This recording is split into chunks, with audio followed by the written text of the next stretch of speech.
Okay, dahil 2023 na at January na, ayan, magbukas na tayo ng bagong Freshies Avocado Milk. If nabudol ko kayo dito last year, syempre patuloy pa rin ako sa pambubudol sa inyo guys. Yes, ito pa rin yung collagen drink na iniinom ko. And yes, consistent ako sa kanya. So, sa tinagal-tagal kong gumagawa ng videos about it, pansin ko hindi pa ako nagtitimpla sa harap nyo. So, para din sa mga bago kong viewer or yung mga bago kong followers na naghahanap ng collagen drink, ito po guys, yung iniinom ko. Ayan, Freshies Avocado Milk. And ganito yung itsura niya kapag bagong bili. Meron kayong makukuhang 10 sachet.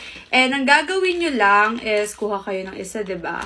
Tapos, kuha kayo ng malamig na tubig. Yes po, malamig na tubig. Merong mga nagtatanong, pwede daw ba to sa mainit? Hindi ko pa natatry. Sa malamig lang talaga siya, guys. So, ayan. And then, of course, haluin nyo lang. Ngayon kasi is 8:56 PM na. So, bala ko matulog ng maaga, kaya nagtitimpla na ako. Kasi, diba, lagi ko sinasabi sa inyo, kapag iniinom ko to, talagang matik, mahimbing yung tulog ko.